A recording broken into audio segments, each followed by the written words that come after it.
Hello, good morning. Am I audible? Yes. Hello, am I audible?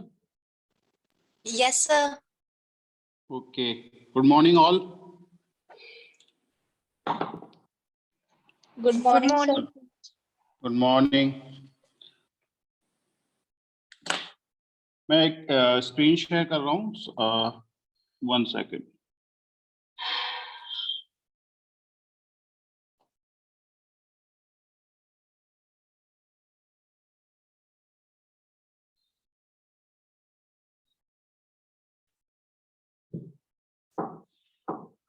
आज newspaper पढ़ा आप लोगों ने? Hello hello. नहीं सर, अभी नहीं। नहीं, कल न्यूज़पेपर पढ़ा था क्या आप लोगों ने? जैसे हमने बताया था आपको न्यूज़पेपर कैसे पढ़ना है.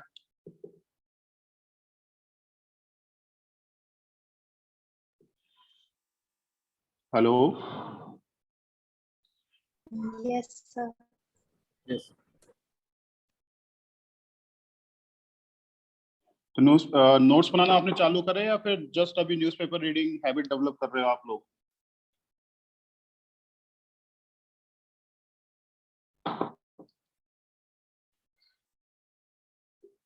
हेलो.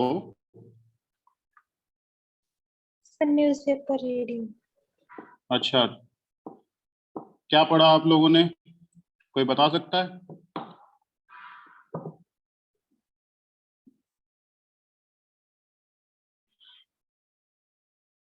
आप मतलब समराइज कर सकता है कि लास्ट 2 क्लासेस में हमने क्या क्या समराइज किया? कुछ कीवर्ड्स आपके दिमाग में आ रहे हो तो हम 15-20 कीवर्ड्स तैयार करते हैं जो आपको लग रहा है कि इम्पोर्टेंट है.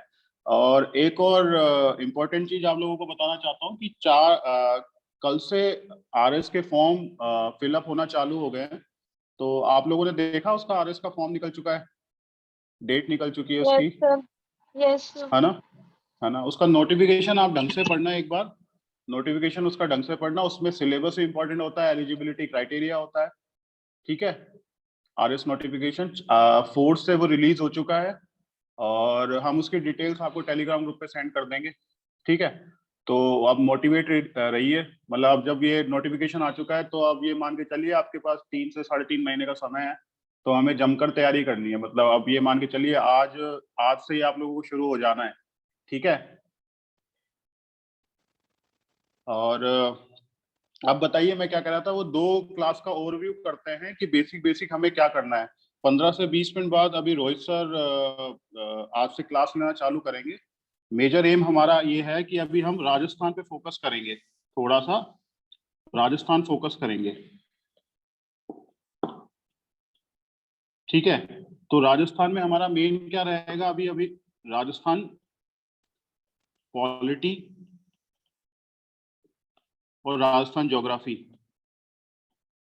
ये रोहित सर लेंगे और मैं चालू करूंगा इकोनॉमी.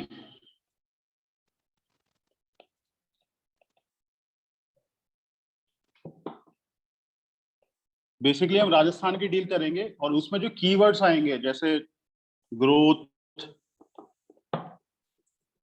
Development, GDP. ठीक है. इन सबको डिटेल में स्टडी करते चल देंगे कि समझते हुए चलेंगे कि बेसिकली ये जो टर्म्स है इनका क्या मतलब होता है.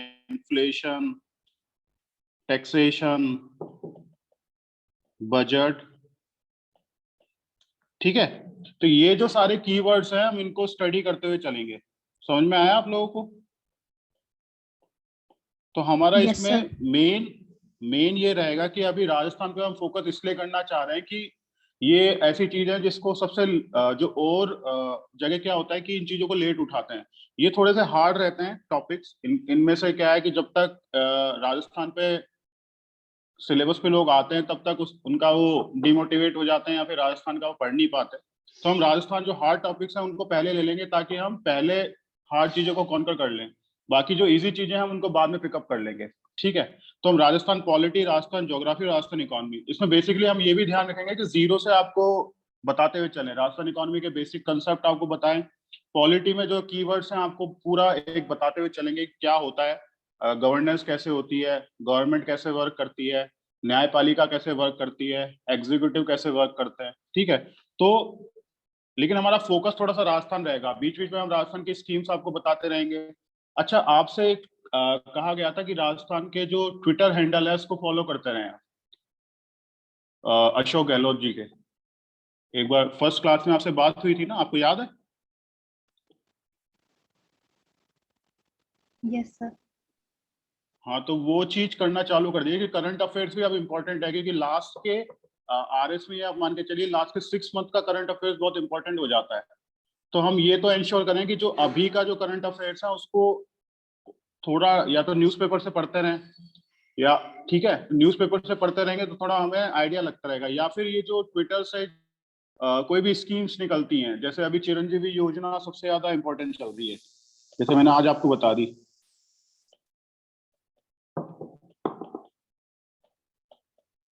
ठीक है, चिरंजीवी योजना चल रही है, ठीक है, तो चिरंजीवी योजना बहुत इंपॉर्टेंट हो गई है,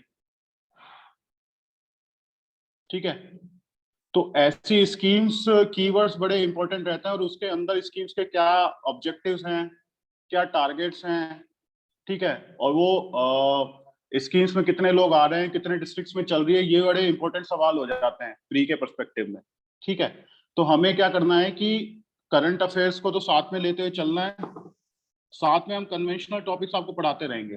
तो करंट अफेयर्स के लिए ही हमने जो न्यूज़पेपर की क्लास ली थी, क्योंकि अब टाइम थोड़ा सा क्रूशल हो चुका है कि 3-4 महीने में हमें इसको कंट्रोल करके चलना है, ठीक है।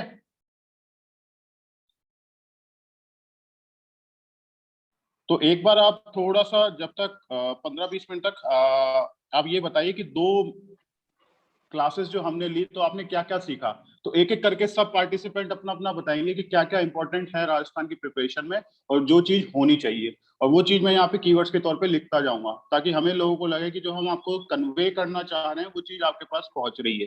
तो ठीक है, आप धीरे धीरे करके बताइए अपनी बात, ठीक है। सर हाँ, सर मुझे आपसे एक हेल्प चाहिए थी। आप टेलीग्राम ग्रुप पे इंडियन एक्सप्रेस न्यूज़पेपर का वो पीडीएफ डाल सकते हैं। एक्चुअली मुझे हिंदू मिल जाता लेकिन इंडियन एक्सप्रेस मिला नहीं, इसीलिए। हाँ, श्योर श्योर, हम भेज देंगे आपको इंडियन एक्सप्रेस का, वो नो इशू। हाँ, ठीक है, आप बताइए 2 क्लासेस का ओवरव्यू बताइए आप लोग मुझे, कि आप लोग क्या समझे उससे, आपको क्रक्स क्या लगा, आपको क्या क्या इंपॉर्टेंट होना चाहिए आरएस की प्रिपरेशन में।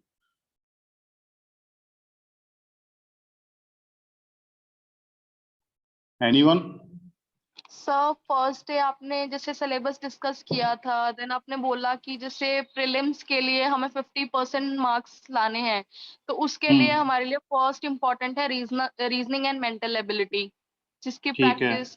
And then second thing polity important है, जिसमें ठीक से है, 20 to 25 क्वेश्चंस आते हैं, तो हमें पहले उसे भी मतलब अच्छे से हाँ, कवर करना है। बिल्कुल ठीक। इसका मतलब यह है कि प्रीलिम्स के सब्जेक्ट को ऐसे टारगेट करना है कि तो हम मैक्सिमम स्कोर कर सके, मतलब पढ़ना सब कुछ है लगभग, मोटा मोटा ऐसा नहीं है कि बिल्कुल सबको किसी को छोड़ के चले जाओ, पढ़ना सब कुछ है, लेकिन वेटेज किसको ज्यादा देना है। वेटेज का मतलब ये हो गया कि जैसे आप एग्जाम से 15 दिन बचे हैं, तब आपका दिमाग ये हो जाता है कि सपोज करो कि 2 नवंबर को एग्जाम हो रहा है, तो 2 नवंबर से 15 दिन पहले जैसे 15 अक्टूबर को आप ये सोच रहे हो कि क्या पढ़ा जाए, तो हमें उन एरियाज पे ज्यादा फोकस करना है जिससे क्वेश्चंस ज्यादा होते हैं और जिनके ठीक होने के चांसेस ज्यादा हैं। समझ रहे हो आप? मतलब ये अभी तो आपको ये एक्सरसाइज ऐसे फुटाइल लग रही होगी, लेकिन ये एक्सरसाइज इंपॉर्टेंट तब हो जाती है जब आप एग्जाम से 15-20 दिन पहले होते हो। तो वो जो कंफ्यूजन होता है दिमाग में कि भाई क्या पढ़ें और क्या ना पढ़ें, उस समय इंपॉर्टेंट हो जाता है कि हाँ, हमें क्लियर हो जाएगा कि science and tech is an important aspect, इसको पढ़ लिया जाए, इसमें से शॉर्ट शॉर्ट क्वेश्चन आते हैं। रीजनिंग एंड मेंटल एबिलिटी मुझे क्वेश्चन गलत नहीं करना है, तो इसकी प्रैक्टिस में कर ले। तो वो जो 15-20 दिन होता है उस समय जो हमारे प्रायोरिटाइज किए हुए की एरियाज है उन पे ज्यादा फोकस करना है।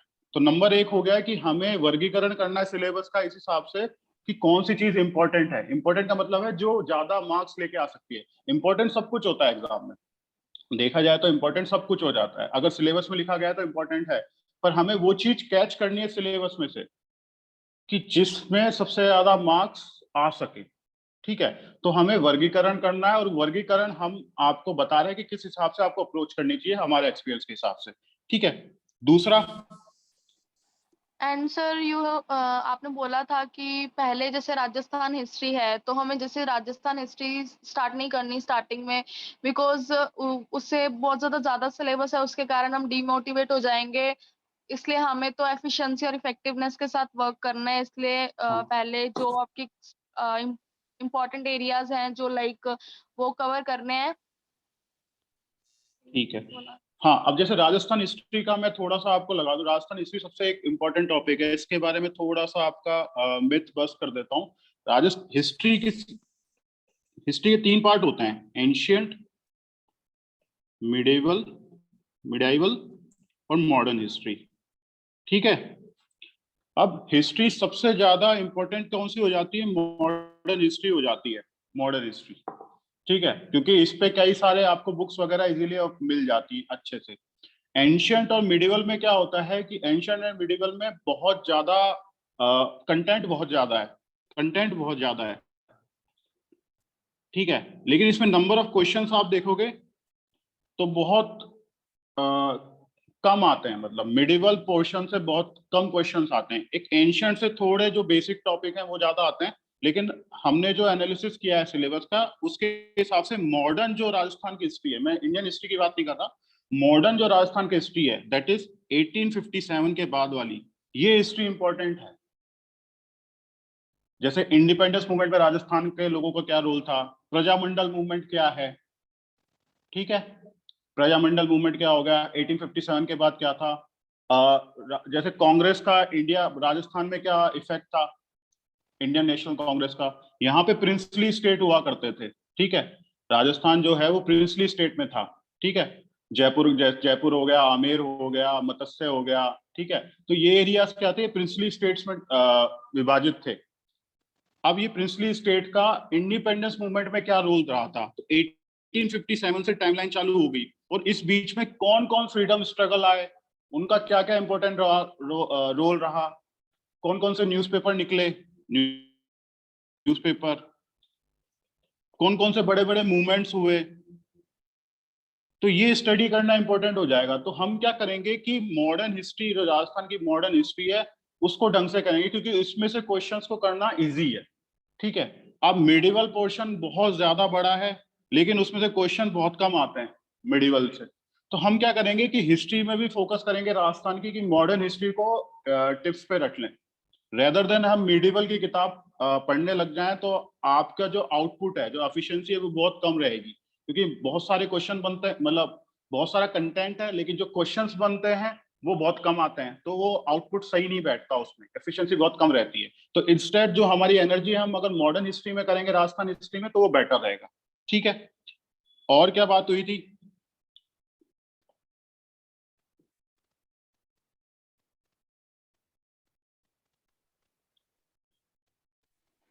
एंड सर उस हेलो, दिन एनी? आपने बुक लिस्ट शेयर करी थी कि जिस पे हमें फोकस करना है, एंड यू सेड कि मतलब सोर्स कम रखने हैं, रिवीजन मल्टीपल करनी है। हाँ, मतलब आप ये मान के चलो, हमें मिनिमम बुक्स और एंड मैक्सिमम मल्टीपल रिवीजन करना। रिविजन्स। हाँ, मैक्सिमम रिवीजन या मल्टीपल रिवीजन, आप कुछ भी कह सकते हो, ये सिद्धांत पे चलेगी हमारी जो थ्योरी है, हमारी जो मतलब आगे की जो क्लासेस हैं हमारी इसी सिद्धांत पे चलेगी। और एक जो मैंने चीज उस दिन नहीं डिस्कस करी थी, हमें प्रैक्टिस पे बहुत ध्यान देना है। अब प्रैक्टिस का मतलब ये है कि जो एमसीक्यूज हैं, ऑब्जेक्टिव क्वेश्चंस हैं, ये हमें लगाना चालू कर देना है। सपोज करो अगर हम आपको पढ़ाते हैं, तो आप इस चीज का वेट मत करना कि आप मॉक जब एक बार सिलेबस कवर हो जाएगा तभी देंगे, समझ रहे हो? जैसे ही आपका चैप्टर खत्म हो जाता है, जब आपका चैप्टर खत्म हो जाता है तो उसके बाद जो एमसीक्यूज हैं वो आपको करने हैं। ठीक है, वो मतलब पैरेलल चलाने हैं, आपको साथ बाय साथ करने हैं, पैरेलल करने हैं। ये इंटीग्रेटेड तैयारी होगी, इसमें ये नहीं होगा कि आपने बुक्स पढ़ ली, एक बार ज्ञान ले लिया, फिर उसके बाद आप अटेम्प्ट मारने जा रहे हैं। तो पहला जो एक फियर आता है, आपको लग रहा है यार हमसे अटेम्प्ट ही नहीं हो रहे, जबकि मैं बता रहा हूँ कि 50% पे तो आपको सिलेक्शन हो रहा है। तो अगर आपको 30% या 20% भी क्वेश्चन सही आ रहे हैं फर्स्ट अटेम्प्ट में, तो आपके लिए बहुत बड़ी बात है। तो अगर 10 में से आप 3 क्वेश्चन भी कर पा रहे हो ना, तो कोई बहुत बुरी बात नहीं है, तो उसमें डरना नहीं है। जब 50% ही कट ऑफ जा रही है और अगर आपके 30% आपके हिट हो रहे हैं फर्स्ट अटेम्प्ट में, तो वो धीरे धीरे बढ़ेंगे। लेकिन अगर आप उस चीज को नहीं करोगे तो आप 30% पे स्टक कर जाओगे। तो ये बहुत इंपॉर्टेंट है, जो हम वीकली टेस्ट आपके साथ करेंगे उसमें आपको जरूर से मतलब पार्टिसिपेट करना है, जो भी आपको एक्सरसाइज दी जाए, ठीक है, पार्टिसिपेट करना है। और हमको ये मतलब एक डायरी मेंटेन करनी है कि मेरा स्कोर अभी ये चल रहा है, मुझे इसको इम्प्रूव करना है, 20% चल रहा है, 30% चल रहा है, 40% करना है। तो हमें टारगेट करना है कि 50% हमारा मॉक टेस्ट में आने लग जाए एक समय पे, ठीक है। इनिशियली ये कम आएगा, कोई दिक्कत नहीं है, लेकिन हमें प्रैक्टिस करते हुए चलनी है साथ में, ठीक है। और वीकली में अगर आपको बिल्कुल दिक्कत आती है तो मैं और रोहित सर बिल्कुल तैयार हैं। आप कभी भी फोन करके हमसे पूछ सकते हैं कि सर ये दिक्कत आ रही है, इसको कैसे रिजॉल्व किया जाए। नोट्स मेकिंग में दिक्कत आ रही है तो हमें कांटेक्ट करिए। आपसे एमसीक्यू नहीं हो रहे, आपको रटने में दिक्कत आ रही है तो हमसे पूछिए कैसे रटा जाए, ठीक है। आपको ग्रुप स्टडी करनी पड़ेगी। ग्रुप स्टडी में क्या है, जैसे एक एग्जांपल आपको देता हूं, सस्टेनेबल डेवलपमेंट गोल्स। पता है आपको सस्टेनेबल डेवलपमेंट गोल्स? पता है सबको? Yes sir. ठीक है। Yes, ऐसे ही फंडामेंटल राइट्स होते हैं। फंडामेंटल राइट्स तो पता है ना, मौलिक अधिकार, यस सर। सुने हैं आपने? ठीक है। फंडामेंटल ड्यूटीज सुनी है। अब आप देखोगे ये लिस्ट है बहुत सारी लंबी लंबी, ठीक है। अब पहले अटेम्प्ट में जब आदमी बच्चा बैठता है, कैंडिडेट बैठता है, तो उसको बड़ा डिफिकल्ट लगता है, यार इसको कैसे रटा जाए, कैसे करा जाए। तो इसको जब आप लोग खाली बैठे हो, जब आप लोग क्लास में एंटर हुए हो, जब 8 लोगों ने ज्वाइन कर लिया, तो आप क्यों ना एक ये चीज करो कि आते ही कल यार हम एसडीजी रटेंगे। तो 8 के 8 रट के आओगे, और एसडीजी को आपको क्या करना है कि जैसे मैं किसी से भी पूछूं यार एसडीजी 1 बताना, वो बताएगा। फिर जब उसने जवाब दे दिया तो एसडीजी 2 तू बता, 3 बता। तो ये एक्सरसाइज आप क्लास के जो लेजर टाइम है, जैसे अगर हम थोड़ा लेट ज्वाइन करते हैं या आप पहले ज्वाइन कर लो, उसके बाद ये एक्सरसाइज कर सकते हो।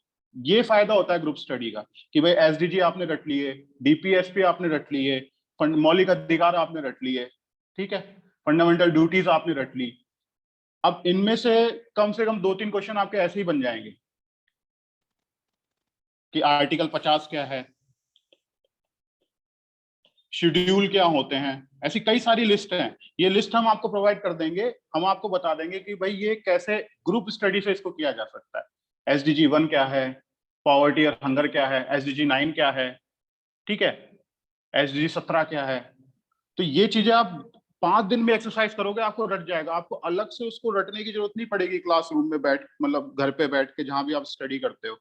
तो वो अननेसेसरी की एक्सरसाइज, और वो काफी बर्डनसम हो जाता है अकेले रटते रटते, और आपको लगता भी नहीं कि मुझे रटा गया है कि नहीं। और वो पीयर प्रेशर में आपको रट जाएगा कि यार यार इसको पता है तो मेरे को भी पता होना चाहिए। समझ रहे हो आप मेरी बात? Yes sir. समझ रहे हो? तो जैसे आपने एसडीजी एक लिस्ट है, हम आपको लिस्ट बना के दे देंगे कि ये इंपॉर्टेंट, एक होती है जैसे इंपॉर्टेंट कॉन्स्टिट्यूशन में क्या क्या अमेंडमेंट हुए हैं। अब जैसे मैं पूछूं यार 73वां अमेंडमेंट बताओ, काजल यार ये 73वां अमेंडमेंट बताओ, ठीक है, आपने बता दिया। फिर आप दूसरे से क्वेश्चन पूछो जो साथ में 44, ठीक है। इस एक्सरसाइज में आप जब क्लासरूम को इतना इंटरेक्टिव बनाओगे ना, पार्टिसिपेट करोगे, आपको चीजें रट जाएंगी। और तब आपको एक तो मजा भी आने लगा इस एक्सरसाइज में, और काफी सारी चीज, मतलब जो जिस चीज से लोग डरते हैं, जिस चीज से लोग भागते हैं ना, वो चीजें आपको अच्छी लगने लग जाएंगी। समझ रहे हो मैंने क्या बताया इस पे? और लोगों को समझ में आया? Yes sir. क्या करना है आपको, आप बताओ। सर ग्रुप स्टडी करनी है, इसके लिए मतलब जब आप ना नहीं, हो जैसे क्लास ग्रुप में। स्टडी लोग बोल देते हैं ग्रुप स्टडी करो, ग्रुप स्टडी में लेकिन करें क्या? समझ रहे हो? आपको अंदर क्या करना है कि ग्रुप स्टडी में उन चीजों को रटना है जो चीजें डिफिकल्ट होती हैं। डिफिकल्ट क्या होती है? जैसे सस्टेनेबल डेवलपमेंट गोल्स हो गए, 17 के 17 गोल्स याद नहीं रहते हमें, ठीक है।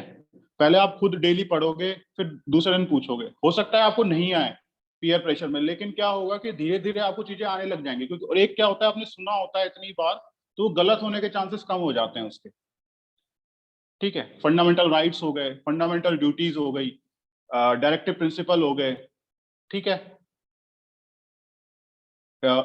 संविधान में जो जो संशोधन हुए हैं, इंपॉर्टेंट अमेंडमेंट्स हो गए, सुप्रीम कोर्ट के जजमेंट हो गए कि भाई केशवानंद भारती केस कब आया था, ठीक है, मिनेर्वा मिल्क केस कब आया था, एसर बोमाई केस क्या था, ठीक है, हादिया जजमेंट क्या था, पुट्टू स्वामी केस क्या था। तो ये इंपॉर्टेंट केस आ जाते हैं। हम इन केस से क्या होता है, सीधे क्वेश्चन बनते हैं कि केस की क्रोनोलॉजी बताइए, इनको क्रोनोलॉजिकल ऑर्डर में लगा दीजिए, ऐसे ही प्री में क्वेश्चन बन जाते हैं कि मिनेर्वा मिल्क केस 1980 में आया था, वो 1973 में आया था, केशवानंद भारती कब आया था। तो ये केसेस की क्रोनोलॉजी पूछ ली जाएगी। आपने बस एक फन एक्सरसाइज से ही ये क्वेश्चन को सॉल्व कर दिया, ठीक है। तो जब आप कोचिंग में एक एक सिंगल डायमेंशनल एटीट्यूड से मत जाना कभी, मतलब आप तैयारी करना, आप कोचिंग ज्वाइन करोगे तो उसमें इस हिसाब से मत करना कि आप केवल नोट्स आपको दे दिए जाए, आप उसको पढ़ लोगे, आपको लगेगा कि वो संसार बता दिया, उसी से चीजें आएंगी। नहीं, आपको चीजें रटनी भी पड़ेंगी, जो चीजें हमने बताई है वो आपको आनी भी चाहिए। तो उसको रटने के लिए कई लोगों को कम टाइम लगता है, किसी के रटने की पावर तेज होती है, किसी की कम होती है रोट लर्निंग की, सबकी अलग अलग कैपेसिटी है, ठीक है। लेकिन उस कैपेसिटी को फन वे में हम यूटिलाइज कर सकते हैं कि भाई सबको याद हो जाए और हमको सबको साथ लेके चलना है, ठीक है। श्रेष्ठ ठीक है, मैं ज्वाइन कर सकता हूँ। ओके, ठीक है, ठीक है। तो आप लोगों को समझ में आया क्या करना है उसमें? Yes hello, sir. ठीक है। चलो अभी ओवर टू रोहित सर, वो आपकी क्लास लेंगे। Thank you.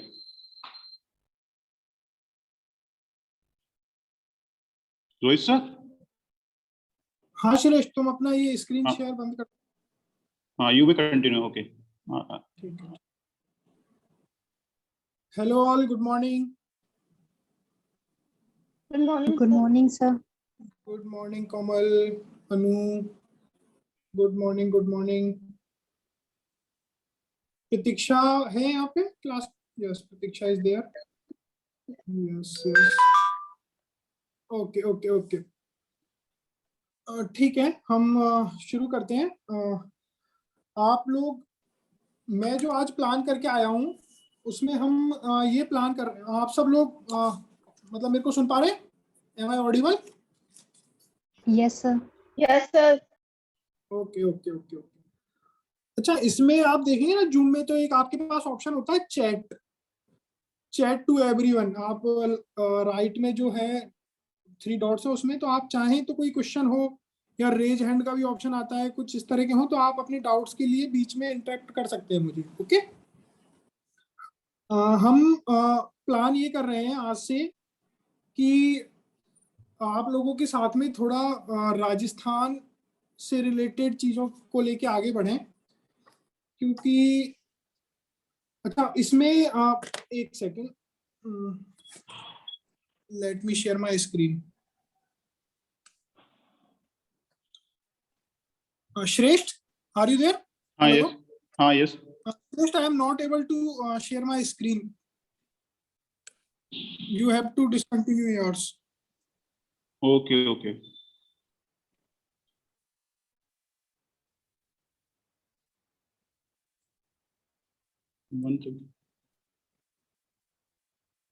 My screen sharing, I think, is disabled. नहीं, but host share content only host can share in this meeting. तो एक बार दोबारा ऑफ करो। I am not able to. तो मैं एक Excuse bar me, sir. And कर दी। Sir actually जो होस्ट है ना, उसको सेटिंग्स में जाकर के एक ऑप्शन आएगा, उसमें जाकर के आपको करना पड़ेगा स्क्रीन शेयरिंग का, कि वो सबके लिए हो। Okay. Shreshth, do it. Settings में, okay. Show meeting appearances, I am not able to find it. One second, I'll leave. Okay. हाँ, या Okay.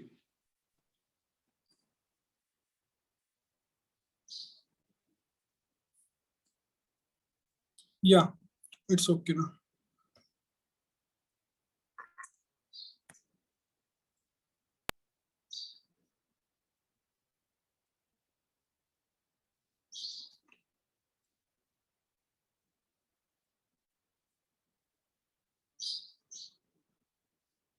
मेरी स्क्रीन दिख रही है आप लोगों को?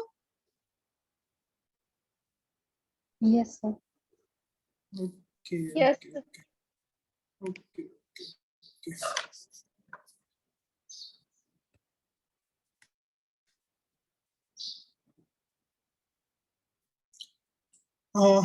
M I audible? हम शुरू करें?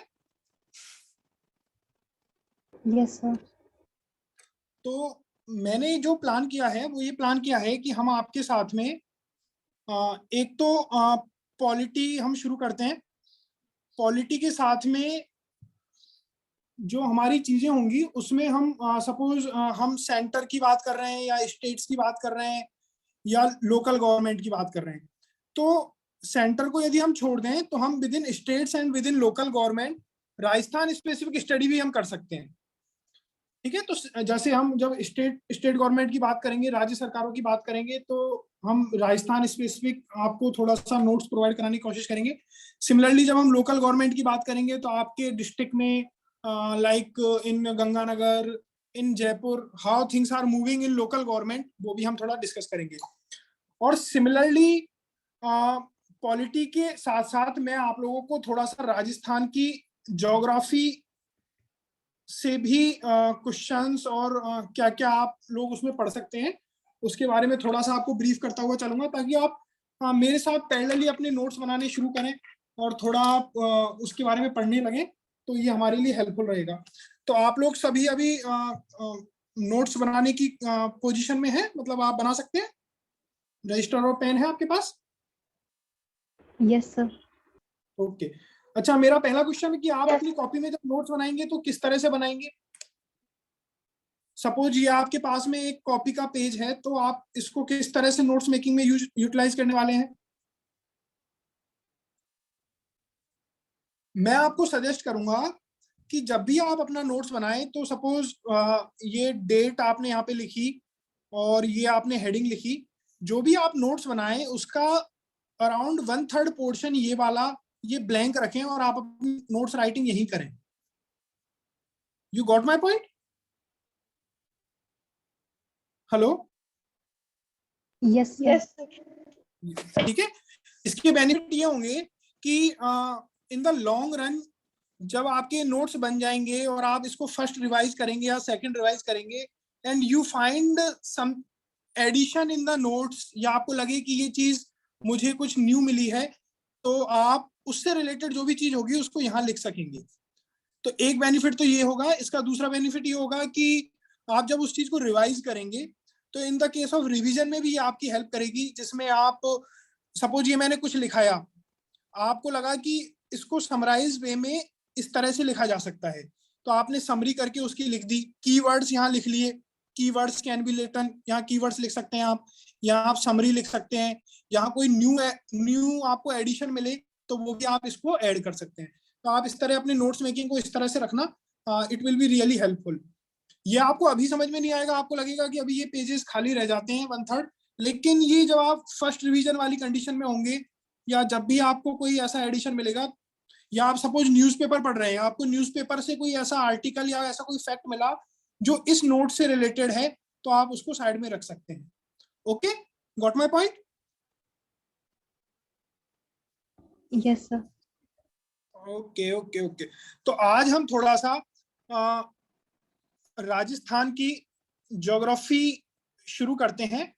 तो राजस्थान की ज्योग्राफी में आपको बहुत ज्यादा अभी स्टार्टिंग में थोड़ा बहुत ब्रीफ करूंगा और असाइनमेंट की तरह मैं आपसे काम करवाने की कोशिश करूंगा कि I will give you some assignments, आप उसको मूव करें, आप उसको किस तरह से स्टडी करेंगे इस तरह से मूव करें।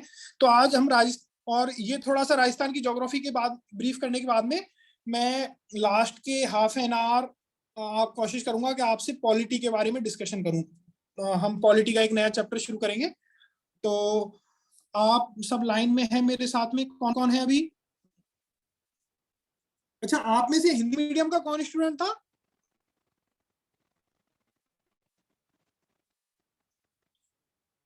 हेलो?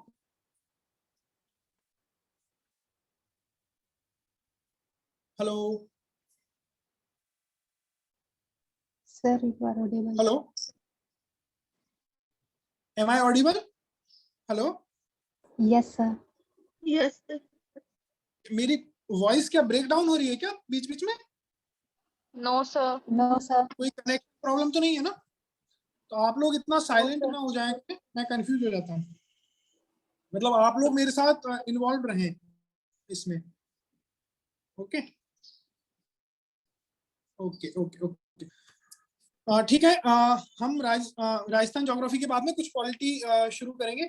तो राजस्थान ज्योग्राफी में हम जो आज शुरू करने, अच्छा मैं क्वेश्चन पूछ रहा था कि आप में से हिंदी मीडियम से रिलेटेड कौन है? उस दिन क्लास में आपने बताया था कि एक दो स्टूडेंट्स हैं जो हिंदी मीडियम के हैं। आज वो नहीं है आई थिंक, मैंने नोट डाउन भी किया था। Durga was there that day. Durga नहीं है। Kajal, Anu, Karan, Komal, Pratiksha, all are from English medium, is it? Yes sir. Yes sir. Actually क्या मीडियम क्लियर होना बहुत जरूरी है, तो कोई भी हिंदी मीडियम का होगा तो हम उसको फिर उस तरह से मूव करने की कोशिश करेंगे। ठीक है, हम इंग्लिश में शुरू करते हैं। आप कोई भी हिंदी मीडियम से हो तो आप एक बार इन्फॉर्म कर सकते हैं। जो स्टूडेंट्स बिल्कुल साइलेंटली अपने रूम में बैठे हैं, जिनको लगता है कि रूम में डिस्टरबेंस नहीं है, वो अपना माइक्रोफोन म्यूट पे भी अनम्यूट भी कर सकते हैं, तो थोड़ा वॉइस से क्लियरिटी रहेगी। ओके, हम शुरू करते हैं। राजस्थान ज्योग्राफी में today we will see the Rajasthan का जो मैप है उसकी आउटलाइंस देखने की कोशिश करेंगे। और मैं आपको थोड़ा बताना चाहूंगा कि राजस्थान मैप को आप किस तरह से स्टडी करें। तो आप अपने नोट्स मेकिंग में थोड़ा सा ये लेके आए राजस्थान का मैप, ये अपना डाल दें राजस्थान ज्योग्राफी, और हम थोड़ा राजस्थान का मैप इसमें देखेंगे। तो आप देख पा रहे हैं राजस्थान का मैप? यस आपको सर। स्क्रीन पे दिख रहा है सबको? Yes ठीक sir. है ठीक है ठीक है। Yes okay sir. ओके। अच्छा, इसमें आप मुझे दो तीन चीजें बताइए, मैं आपसे क्वेश्चन सर पूछता हूँ। थोड़ा सा जूम कर लो, एक्चुअली क्लियर नहीं दिख रहा। हाँ हाँ हाँ, बिल्कुल बिल्कुल, I will do it, I will do it. अभी थोड़ा क्लियर है? Yes मैं sir, एक्चुअली अब क्लियर है। मैं जिस एरिया के बारे में पढ़ाऊंगा उसको उस हिसाब से मूव कर लूंगा। तो अब आप मुझे एक दो क्वेश्चंस बताइए कि राजस्थान का इंडिया में ज्योग्राफी के पर्सपेक्टिव से स्टेट का कौन सा नंबर है? क्षेत्रफल की दृष्टि से, ज्योग्राफिकल एरिया की दृष्टि से राजस्थान का कौन सा नंबर है? स्टैंडिंग कहाँ पे है, रैंकिंग कहाँ पे है? तो फर्स्ट। आपको है इसका आइडिया कि राजस्थान इंडिया का क्षेत्रफल की दृष्टि से सबसे बड़ा राज्य है? Is it okay? Yes sir. तो आप ये पहली पॉइंट नोट करें कि राजस्थान का जो एरिया है, टोटल एरिया, ये टोटल एरिया है आपका 3.42 square kilometres. 342,239 square kilometers. Three, हाँ हाँ, आप Three थोड़ा lakh उसको इस तरह forty-two से, thousand two hundred thirty-nine. बिल्कुल बिल्कुल बिल्कुल, आप इसको इस तरह से याद कर सकते हैं, 3.42 लाख स्क्वायर किलोमीटर्स।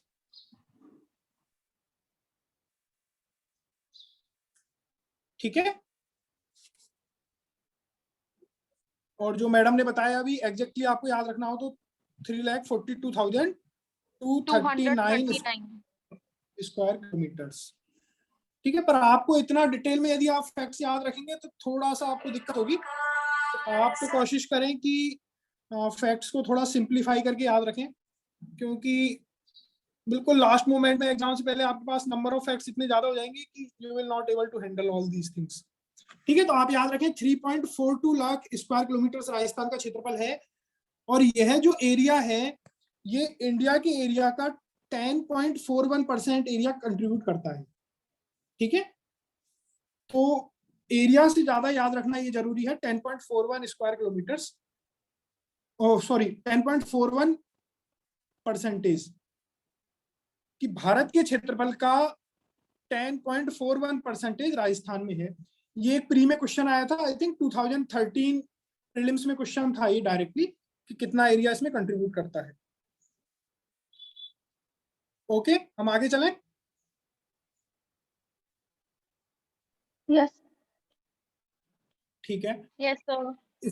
इसके बाद में सेकंड जो आपको देखने वाली चीज है वो ये है कि ये पहला पॉइंट डाल के लिख लीजिएगा आप, जो अभी मैंने बताया। आप सेकंड में आप डालिए कि ज्योग्राफिकल लोकेशन, राजस्थान की जो ज्योग्राफिकल लोकेशन है, मींस आपका लॉन्गिट्यूड और लैटिट्यूड, ये क्या है, ठीक है।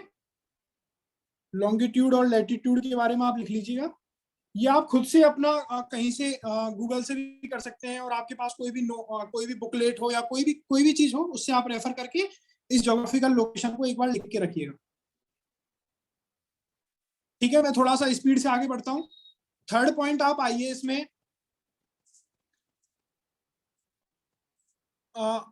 You have the idea about tropic of cancer.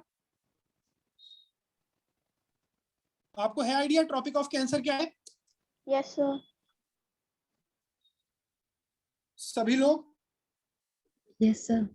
23 and half tropic of degree. Cancer, हाँ। तो इसमें आपको दो चीजें करनी है। पहली चीज इसमें ये लिखनी है कि ट्रॉपिक ऑफ कैंसर भारत के किन राज्यों से निकलती है, ठीक है। सर बांसवाड़ा आई बोलो। थिंक। नहीं, क्वेश्चन मेरा क्या है, इंडिया के कितने स्टेट से ये ट्रॉपिक ऑफ कैंसर निकलती है? States okay. जैसे Gujarat, 8. Then Rajasthan, then Madhya Pradesh. Okay, तो ये शायद टोटल 8 स्टेट्स हैं जिनसे ये पास होती है। तो आपको ये गूगल की हेल्प से ये कल असाइनमेंट कंप्लीट करनी है। ओके।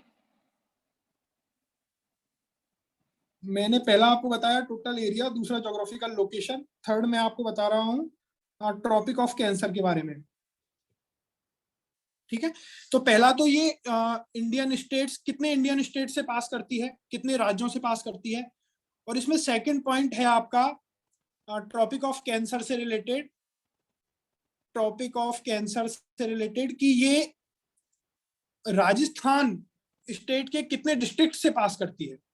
ओके, राजस्थान के कौन कौन से डिस्ट्रिक्ट्स, कितने जिले हैं जिनसे ये पास करती है। तो ये मैं आपको बता दूं, ये राजस्थान के 2 जिलों से पास करती है। कोई बताना चाहेगा?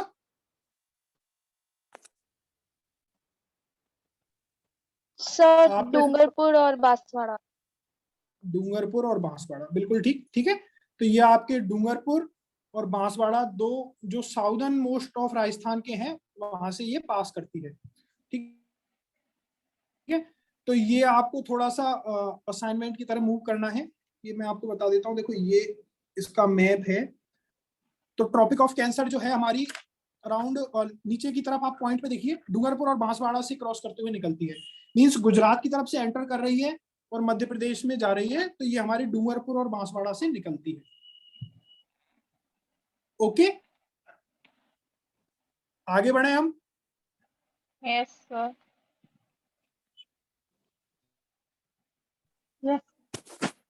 ओके, अच्छा, अब इसमें आप आगे चलें। यहां तक किसी को कोई डाउट? ये आपका थर्ड असाइनमेंट था, थर्ड पॉइंट था ट्रॉपिक ऑफ कैंसर के बारे में। ये कितने इंडियन स्टेट से पास हो रही है और कितने डिस्ट्रिक्ट से पास हो रही है। ये डिस्ट्रिक्ट वाला क्वेश्चन आपको हर 1-2 साल में किसी ना किसी एग्जाम में, राजस्थान के एग्जाम में देखने को जरूर मिल जाता है। इसमें डायरेक्टली पूछा जाता है कि ये किस किस स्टेट से पास कर रही है। ओके, ठीक है। अभी हम आगे देखते हैं फोर्थ पॉइंट। फोर्थ पॉइंट ये है कि ये आपकी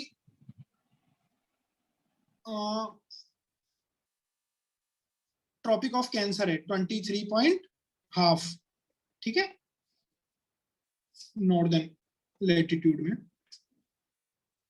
तो और इसके ऊपर ये बाकी का राजस्थान का एरिया आता है। यदि हम राजस्थान का मैप ड्रॉ करने की कोशिश करें तो समथिंग लाइक दैट हम मूव कर पाएंगे, ठीक है। तो अब देखिए, ये जो 0 डिग्री से ट्रॉपिक ऑफ कैंसर तक है, भूमध्य रेखा से जो आपका ट्रॉपिक ऑफ कैंसर तक है, इस रीजन को कहते हैं ट्रॉपिकल रीजन। क्या बोलते हैं इसे? Tropical region. और इसके ऊपर का जो एरिया आता है वो आता है सेमी ट्रॉपिकल रीजन। ये आप समझ पा रहे हैं? आप लोगों की तरफ से रेस्पॉन्स बहुत ही शून्य है। Yes sir. यस ठीक है, ये नाम आपने पहले भी सुने होंगे। Yes sir. यस। ठीक है, तो आप इतना साइलेंट क्यों हो जाते हैं?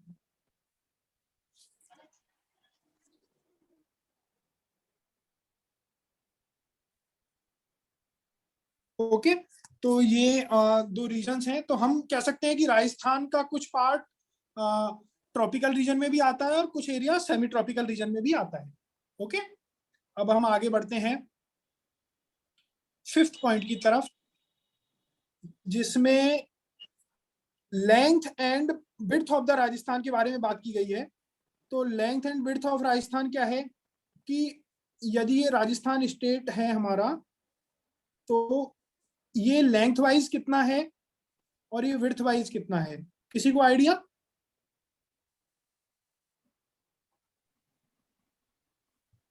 तो ये आपका डाटा है 826 किलोमीटर, तो ये लेंथ है, और इसकी जो विड्थ है वो है 869 किलोमीटर। ठीक है, तो इसको आप इस तरह से लिख के आगे बढ़ सकते हैं।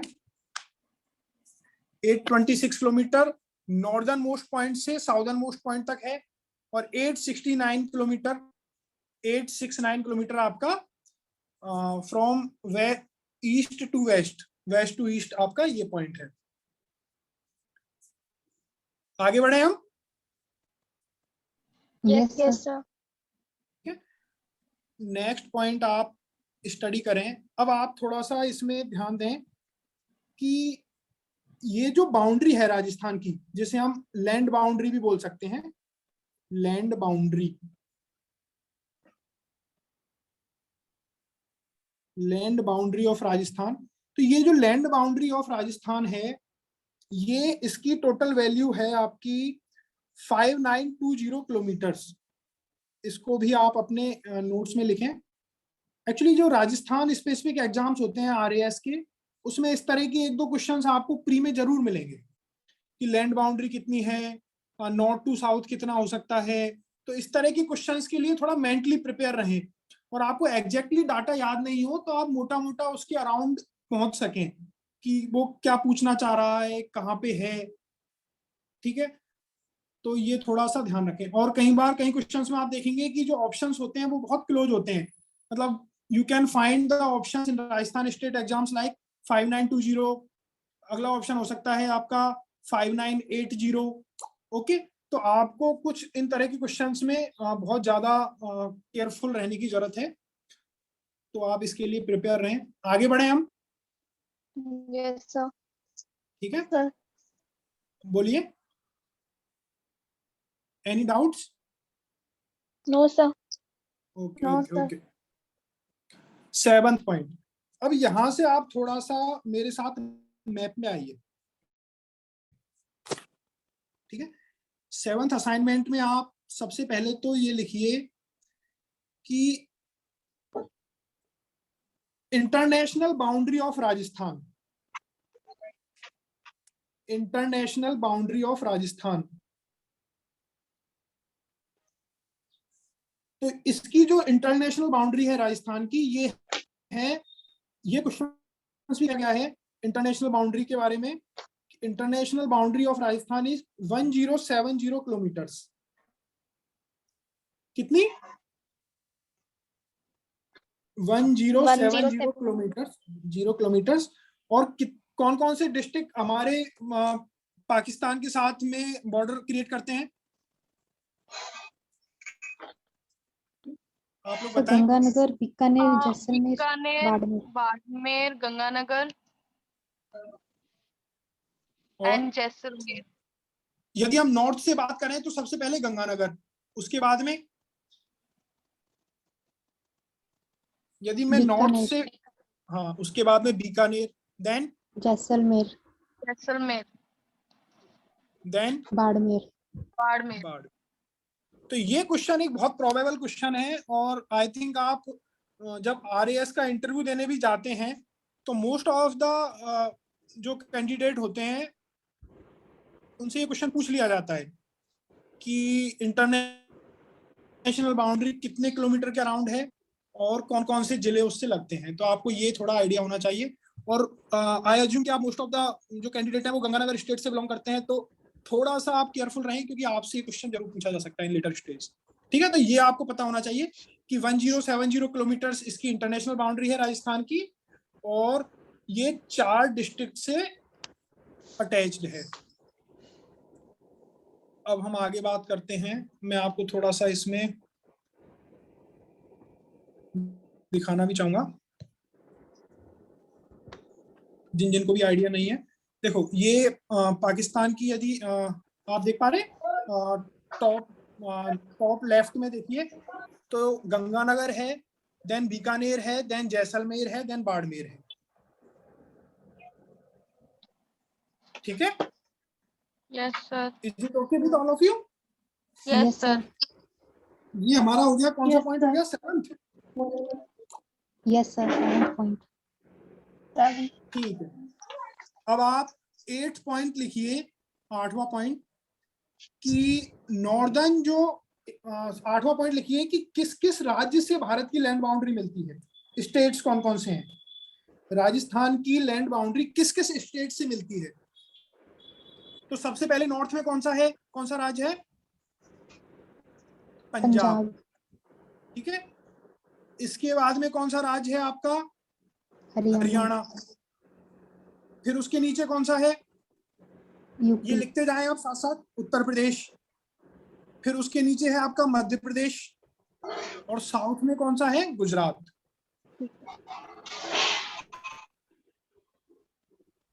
ठीक है, तो इस तरह से हम राजस्थान स्टेट 5 राज्यों से अपनी लैंड बाउंड्री शेयर करता है। ठीक है, अब आपकी असाइनमेंट ये है अगली, 9वां पॉइंट, 9th पॉइंट की बात कर रहा हूं ना मैं अगला। Yes sir. Yes. 9th point में आपको ये करना है कल कि जैसे सबसे ऊपर पंजाब है, तो पंजाब से कौन कौन से जिले बाउंड्री बनाते हैं राजस्थान के। ठीक है, ओके सर। फिर नेक्स्ट जैसे पंजाब से बनाएंगे गंगानगर और हनुमानगढ़। फिर अगला हरियाणा, ये आपको लिखना है। अच्छा, ये नोट्स जब बनाए तो बहुत क्लियरली और बहुत साफ साफ थोड़ा दूर दूर करके लिखें, तो आपको थोड़ा हेल्पफुल रहेगा। अगला हरियाणा से कौन कौन से बनाते हैं, तो हरियाणा से बनाते हैं हनुमानगढ़, चूरू, झुंझुनू, सीकर, अलवर एंड भद्रक। ठीक है, तो ये थोड़ा सा एक देखो स्पेसिफिक पॉइंट आ गया कि इवन हमारी जो कैपिटल है जयपुर, वो भी हरियाणा से लैंड बाउंड्री बनाती है। Can you see it? आप इसको जब डिटेल में जूम करके देखेंगे तो जयपुर की भी लैंड बाउंड्री, जयपुर जिले की लैंड बाउंड्री भी हरियाणा से मिलती है। अच्छा, अगला बताए उत्तर प्रदेश से कौन कौन बना रहा है? भरतपुर, धौलपुर, भरतपुर और धौलपुर। और कोई जिला? No sir. Okay okay, next चलिए मध्य प्रदेश। मध्य प्रदेश से कौन कौन बना रहा है, कौन कौन सा डिस्ट्रिक्ट लैंड बाउंड्री शेयर करता है? धौलपुर, करौली, माधोपुर, बारा, झालावाड़, प्रतापगढ़, चित्तौड़गढ़ एंड भीलवाड़ा। आपने एक छोड़ दिया, भीलवाड़ा, कोटा एंड बांसवाड़ा। बांसवाड़ा भी बनाता है, यस। अच्छा, अब इसमें आप एक चीज देखेंगे ना, तो कोटा जो डिस्ट्रिक्ट है वो एमपी के साथ में वेस्ट में भी अपनी बाउंड्री बना रहा है और ईस्ट में भी अपनी बाउंड्री बना रहा है। देख सकते हैं आप? Yes sir. Land boundary Kota इधर से भी शेयर करता है और इस तरफ से भी शेयर करता है। ठीक है, इस तरह से चित्तौड़गढ़ भी देखो एमपी के द्वारा 2 भागों में विभाजित कर दिया जाता है। चित्तौड़गढ़ जिले को आप जब देखेंगे जूम करके, तो चित्तौड़गढ़ का भी आप देख सकते हैं, ये 2 पार्ट में डिवाइडेड है बाय एमपी, मध्य प्रदेश।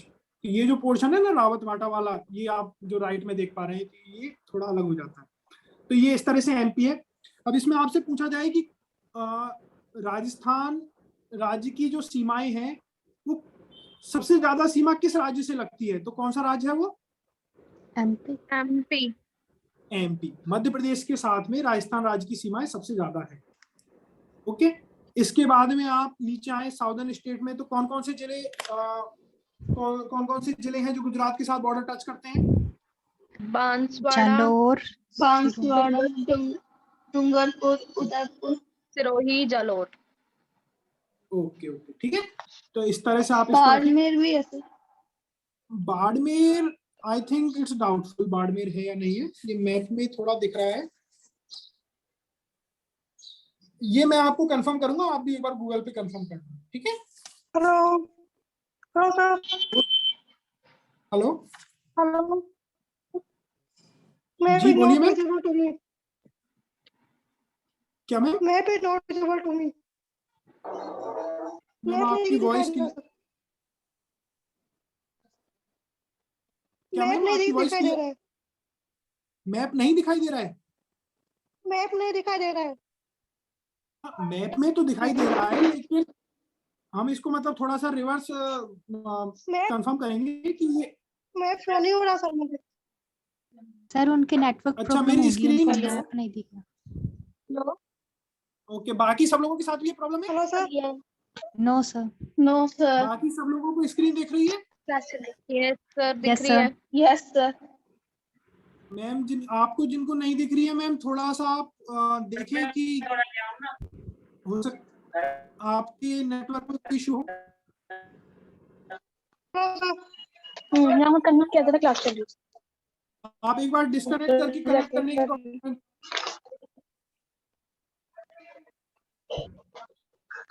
ठीक है। तो ये हमने थोड़ा सा इस तरह से स्टडी किया। अब मेरी आपसे रिक्वेस्ट है कि ये जो असाइनमेंट आपने करनी है, लिखना है, इसमें जब भी आप याद करें तो वो सीक्वेंस में याद करें। मींस आप किसी भी टाइम मॉर्निंग इवनिंग में, मैं यदि आपसे कहूँ कि राजस्थान स्टेट के चारों ओर कौन कौन से जिले हैं, तो आप स्टार्टिंग फ्रॉम गंगानगर से शुरू होके, गंगानगर हनुमानगढ़ चूरू से कुछ शुरू होके लास्ट तक जैसलमेर बीकानेर तक दोबारा आ जाए, गंगानगर तक आ जाए, तो आपको इस तरह से मूवमेंट इसकी याद होनी चाहिए, ठीक है। Okay sir.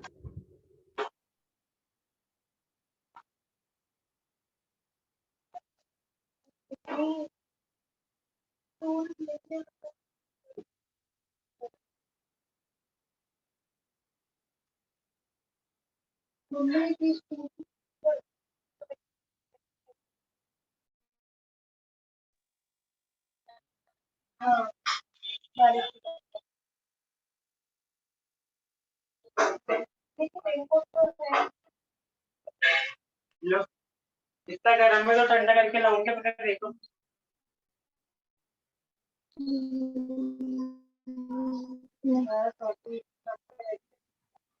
मेरे में वो नहीं डाल क्या? प्रतीक्षा, अपना माइक म्यूट कर लीजिए please.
Hello hello sir.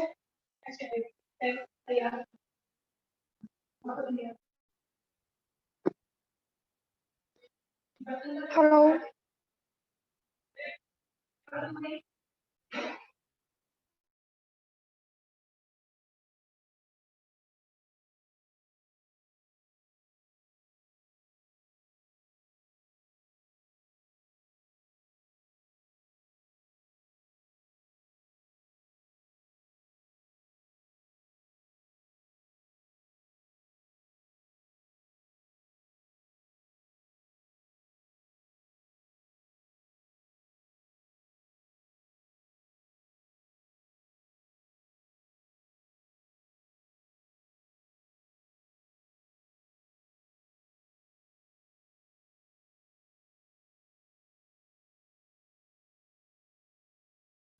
Hello, yes sir. मेरी आवाज आ रही है आपको? Yes sir. ठीक है ठीक है ठीक है। अच्छा, मैं डिस्कनेक्ट हो गया था क्या? Okay, yes sir.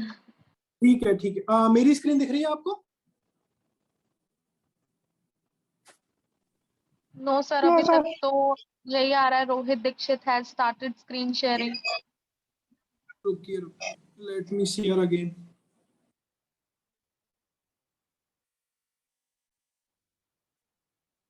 जैसे ही दिखने लगे आप मुझे इन्फॉर्म कीजिएगा।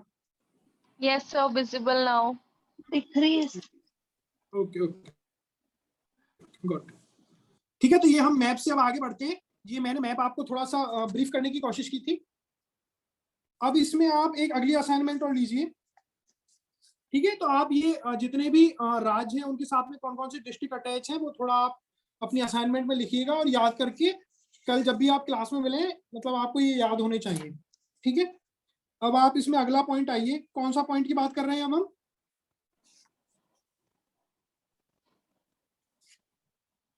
It's I think 10th, am I right? 10th point. हाँ, 10th पॉइंट की बात कर रहे हैं। आप में से कितने को आइडिया है कि राजस्थान स्टेट में कितने डिविजन्स हैं? So 7. Maybe 7. 7, may be 7। Division होते क्या है? It's a group of districts.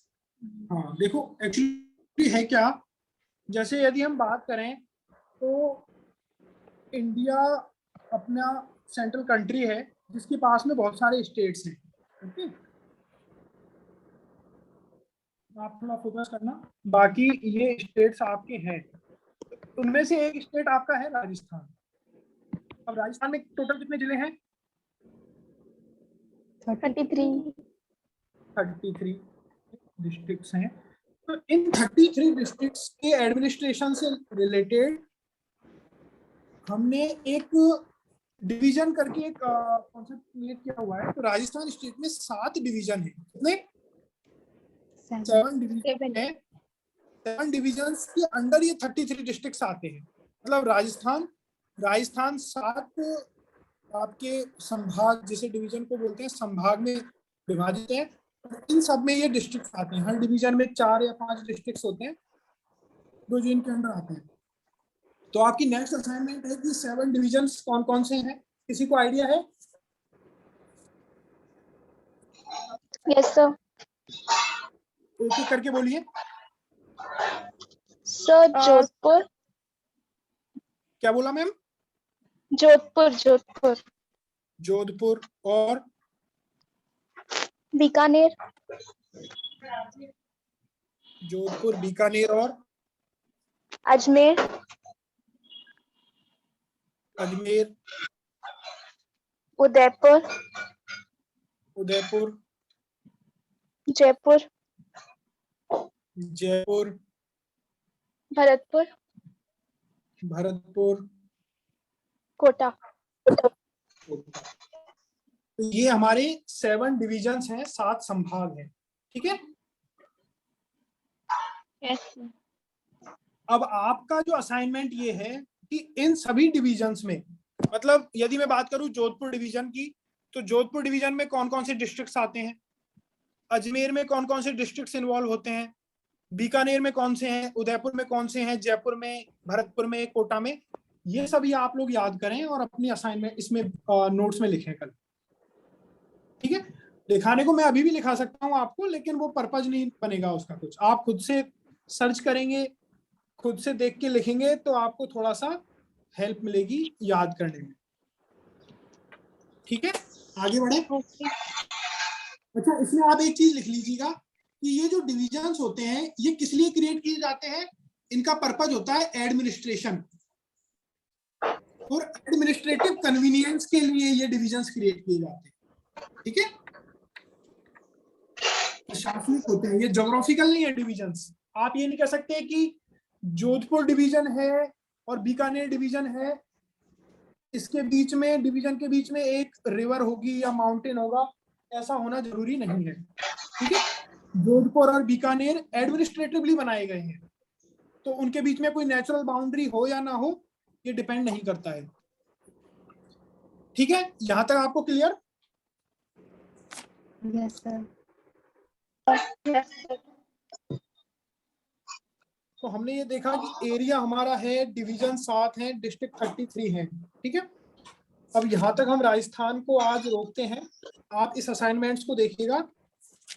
अब मैं थोड़ा सा आपको पॉलिटी की तरफ ब्रीफ करना चाहता हूँ ताकि आप थिंग्स को आगे बढ़ सकें। आप लोगों के पास लक्ष्मीकांत है अभी इस समय?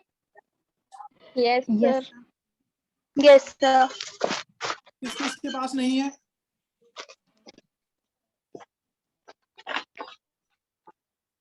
कोई है जो लक्ष्मीकांत? स्नेहा के पास नहीं है और मेरे कोई? पास नहीं है। कौन बोला? Komal? Yes where is Karan, Shalu, वो है क्लास में? Yes sir. Karan? Yes sir. Okay okay. तो देखो, जिनके पास है वो एक काम करें, मैं थोड़ा सा आपको ब्रीफ कर देता हूं कि हम करने क्या वाले हैं पॉलिटी में।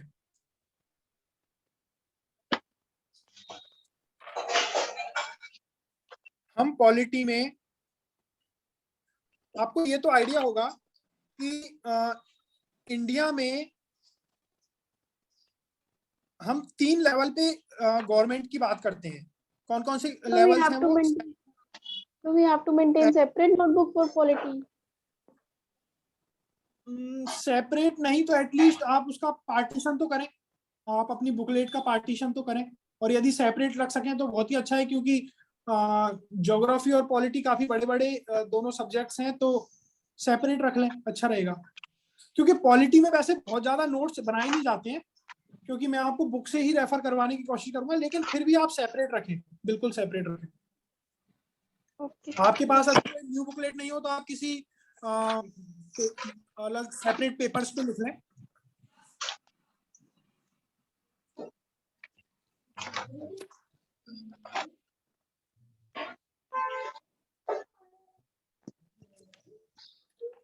ठीक है, आगे बढ़े हम इसमें।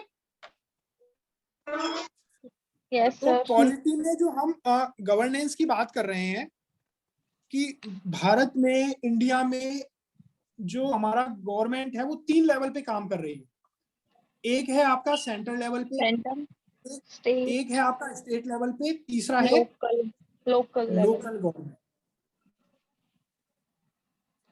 ठीक है। अच्छा, आप में से कौन कौन लक्ष्मीकांत से अच्छे से ब्रीफ्ड है कि क्या है चैप्टर्स में, सेंटर में क्या है, स्टेट्स में क्या है, लोकल गवर्नमेंट में क्या है? किसको अच्छा आइडिया है पॉलिटी का? करण, काजल? सर ज्यादा तो नहीं है, थोड़ा बहुत ही पता है। What about you Karan? Yes sir. आपको है idea? I have the idea. क्या करण, आपकी वॉइस क्लियर नहीं है।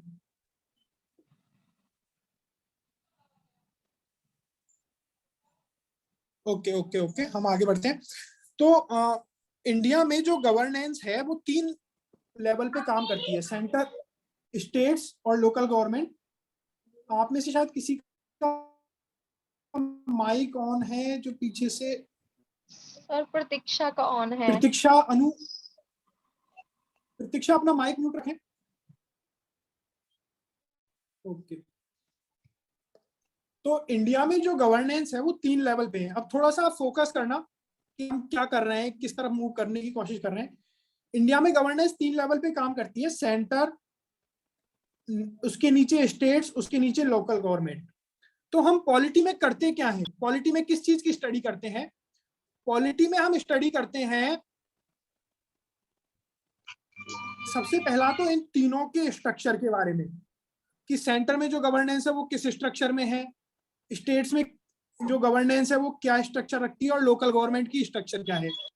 इसके बाद में स्टडी करते हैं हम इन तीनों के रिलेशंस के बारे में, कि सेंटर का स्टेट के साथ क्या रिलेशन है, स्टेट्स का लोकल गवर्नमेंट के साथ क्या रिलेशन है। Someone is creating. Excuse me Pratiksha, sir. आप अपना माइक म्यूट करें। हाँ जी, सर, प्रतीक्षा। मैं करने की कोशिश कर रही हूँ, ये हो ही नहीं रहा है। ओके, रुकिए, मैं यहाँ से ट्राई करता हूँ।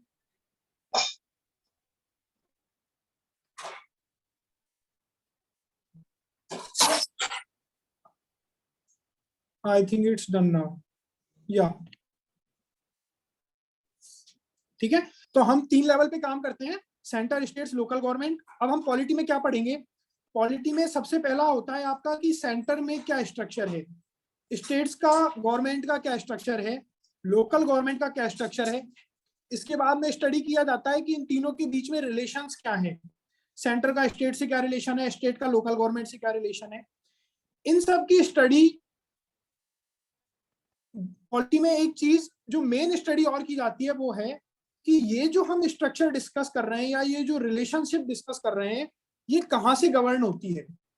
कहाँ से गवर्न होती है मींस इसका सोर्स क्या है, ये रिलेशनशिप या स्ट्रक्चर को ऑथराइजेशन कहाँ से मिलता है, तो वो मिलता है आपका कॉन्स्टिट्यूशन से। कहाँ से? हमारे संविधान से।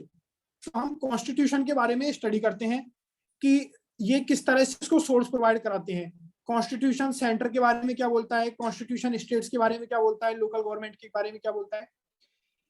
इन सबको स्टडी करने के बाद में हम ये स्टडी करते हैं कि ये जो तीनों गवर्नमेंट हैं ये किसके लिए काम करती हैं, किसके लिए काम करती हैं? We the people of India.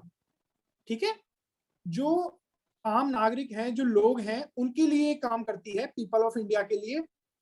तो ये पीपल ऑफ इंडिया में इसकी क्या रेस्पॉन्सिबिलिटी बनती है? पीपल ऑफ इंडिया में रेस्पॉन्सिबिलिटी मतलब इनके क्या फंडामेंटल राइट्स हैं। फंडामेंटल राइट्स, एक सेकंड, इनके फंडामेंटल राइट्स क्या हैं, इनकी फंडामेंटल ड्यूटीज क्या हैं। ठीक है, सरकारों को क्या निर्देश दिए गए हैं जो हम डीपीएसपी में पढ़ते हैं, directive principle of state policy में। तो ये हम धीरे धीरे करके पढ़ेंगे। प्लस इसके बाद में पॉलिटी में एक चीज और स्टडी की जाती है, वो ये है कि ये जो 3 लेवल्स की हमने बात की, सेंटर, स्टेट्स और लोकल गवर्नमेंट, जिनको कॉन्स्टिट्यूशन से ऑथराइजेशन मिलती है, इन सबको एंश्योर करने के लिए कौन कौन सी बॉडीज हैं इंडिया में। जैसे जुडिशरी का काम है कि इस रिलेशनशिप पे वॉच रखे, इनके काम के ऊपर वॉच रखे। इसके अलावा और कौन कौन सी अथॉरिटीज हैं? इलेक्शन कमीशन ऑफ इंडिया है। ये लिखने की जरूरत नहीं है आपको, मैं जस्ट आपको ब्रीफ कर रहा हूँ कि ये क्या है चीजें। जुडिशरी है, इलेक्शन कमीशन ऑफ इंडिया है, यूपीएससी है, ठीक है, कंट्रोलर जनरल ऑफ इंडिया है, सीएजी है। तो ये कुछ बॉडीज हैं जो इस पे वॉच रखती हैं। तो इन सब के बारे में हम स्टडी करेंगे। हम ये भी स्टडी करेंगे कि इनका सेंटर में किस तरह से काम होता है, लोकल स्टेट्स में किस तरह से काम होता है, लोकल गवर्नमेंट किस तरह से काम करती है। तो ये हमारा मेजर फोकस रहेगा। अब हम आगे मूव करने से पहले हमें थोड़ा फोकस रखना है राजस्थान की तरफ भी। ठीक है, तो हम जो स्टडी कर रहे हैं वो मैं आप चाहता हूं कि सबसे पहले हम इस पॉइंट के बारे में स्टडी करें, वो है लोकल गवर्नमेंट। किसके बारे में? लोकल गवर्नमेंट के बारे में स्टडी करें, क्योंकि ये पॉइंट ऐसा है, टॉपिक ऐसा है जिससे राजस्थान में सबसे ज्यादा क्वेश्चंस बनते हैं। राजस्थान स्टेट में बहुत क्वेश्चंस बनते हैं इसके, और एग्जाम में भी काफी क्वेश्चन आते हैं लोकल गवर्नमेंट के। इसमें लोकल गवर्नमेंट का क्या स्ट्रक्चर होता है और ये सब, तो इससे क्वेश्चंस आते हैं। अब मैं इसमें थोड़ा सा आपको ब्रीफ करता हूँ। आप जिनके पास लक्ष्मीकांत है वो एक बार चैप्टर नंबर 38 निकालें।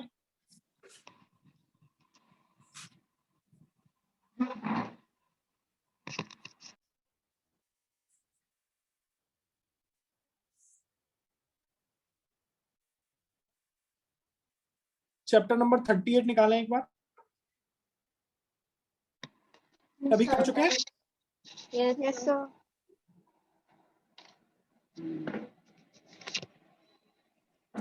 ओके, आप 38 को, अच्छा अब आप मुझे सजेस्ट करें कि आप किस तरह से करना चाहते हैं। मैं इसको पढ़ाऊं कि मैं ये प्लान कर रहा हूं कि थोड़ा सा एक बार आप इसे पढ़ें, ब्रीफिंग लें क्या है इसमें, तब हम इसमें आगे मूव करें। What's your say about it?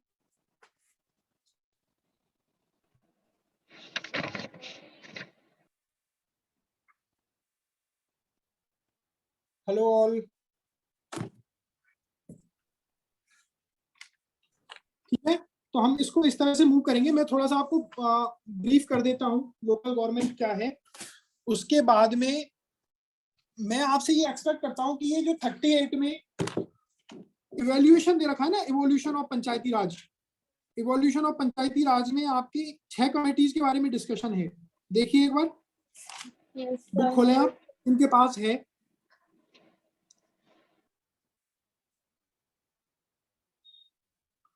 तो इसमें देखो, बलवंत राय मेहता कमेटी है, अशोक मेहता कमेटी है, जीवी राय कमेटी है, LM सिंघवी, थंगटन और गढ़गिल कमेटी। तो आप ये 6 कमेटीज के बारे में कल थोड़ा सा पढ़ें, पढ़ के आए, और जितना भी आपको समझ में आए, कंपलसरी नहीं कि आपको सब कुछ समझ में आएगा, लेकिन आप थोड़ा सा ब्रीफ रहे तो कल हम जब शुरू करेंगे तो थोड़ा सा आपको इसमें हेल्प मिलेगी।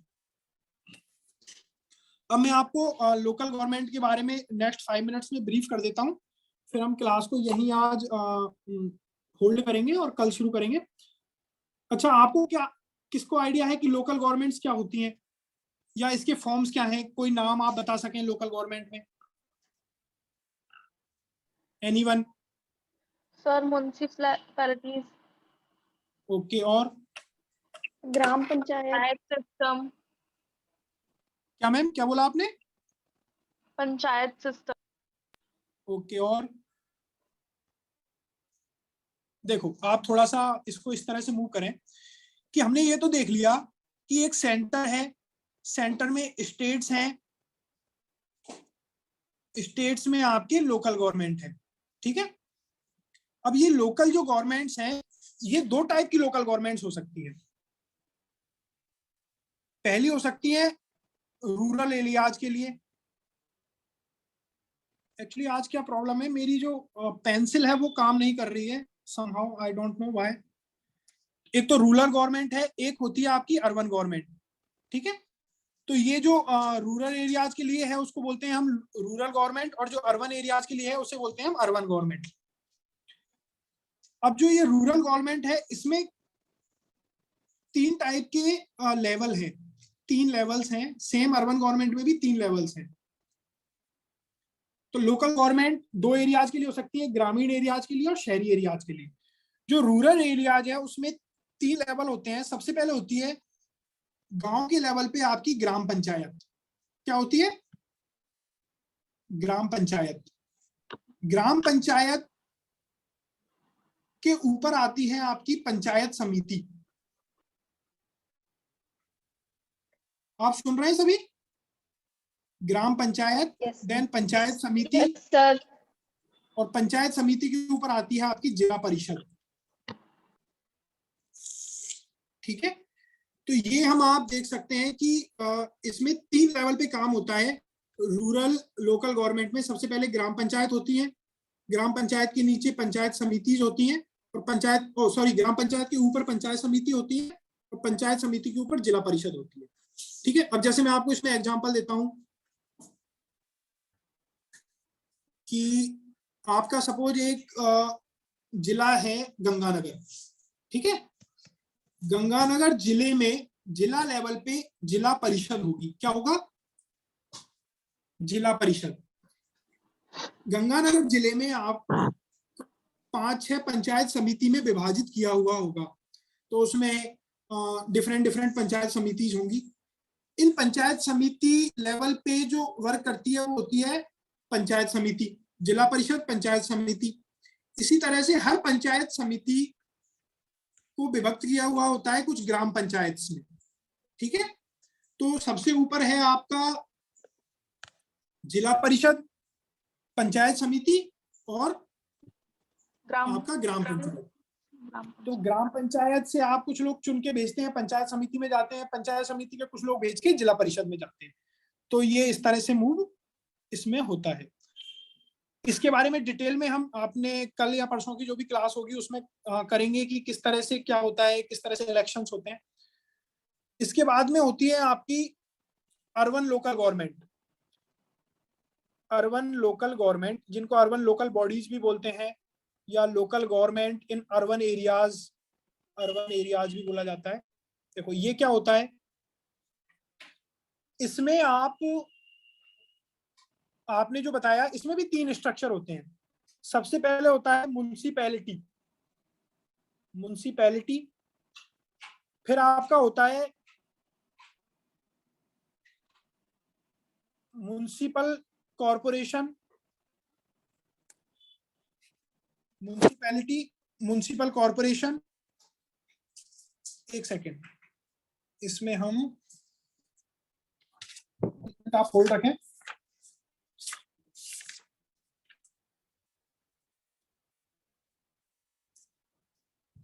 म्युनिसिपैलिटी, म्युनिसिपल काउंसिल और म्युनिसिपल कॉरपोरेशन, ठीक है। तो देखो म्युनिसिपैलिटी को हिंदी में बोलते हैं, आपको हिंदी में अच्छे समझ में आएगा क्योंकि राजस्थान में ये प्रचलन में है, नगर पालिका। म्युनिसिपैलिटी को क्या बोलेंगे? नगर पालिका। नगर पालिका। म्युनिसिपल काउंसिल जो सेकंड स्टेज में आता है इसको बोलते हैं नगर परिषद, और जो नीचे नीचे आता है इसको बोलते हैं नगर निगम, ठीक है। तो ये 3 स्ट्रक्चर में चलता है, नगर पालिका, नगर परिषद, नगर निगम। अब देखो इसमें आपको मैं एक चीज क्लियर करता हूं, जब हम रूरल गवर्नमेंट की बात कर रहे थे, रूरल लोकल गवर्नमेंट की बात कर रहे थे, तो हर जिले में ग्राम पंचायत भी होंगी, पंचायत समिति भी होंगी, जिला परिषद भी होंगी, ठीक है। लेकिन यदि किसी हम अर्बन शहर की बात करें, किसी भी अर्बन सिटी की बात करें, तो उसमें से तीनों में से कोई एक ही चीज होगी। यदि वो पॉपुलेशन के आधार पर कम है तो सबसे पहला या नगर पालिका ही बन जाएगी। उसकी पॉपुलेशन धीरे धीरे बढ़ के ज्यादा हो जाएगी, एक लिमिट से क्रॉस कर जाएगी तो उसको बोलेंगे नगर परिषद बना दी जाएगी। और यदि उसकी पॉपुलेशन 10 लाख से ऊपर हो जाएगी तो उसको हम नगर निगम बोलेंगे। तो अभी जैसे राजस्थान में आप देखें तो 5 शहरों में नगर निगम है, जयपुर, जोधपुर, कोटा, उदयपुर और अजमेर, ठीक है। तो 5 शहरों में नगर निगम है क्योंकि इनकी पॉपुलेशन एक थ्रेशोल्ड से ज्यादा हो गई है। ऐसे कुछ शहरों में नगर परिषद होगी और कुछ जगह पे नगर पालिकाएं होगी। तो इस तरह से ये लोकल गवर्नमेंट का काम करती है। अच्छा, इसके अलावा local government in urban areas में कुछ और भी बॉडीज होती हैं। आपने इनका नाम सुना है क्या, मुझे बताएं। आपने यूआईटी का नाम सुना है? Hello hello. No sir. No sir. UIT. आपने जेडीए का नाम सुना है? Jaipur development authority.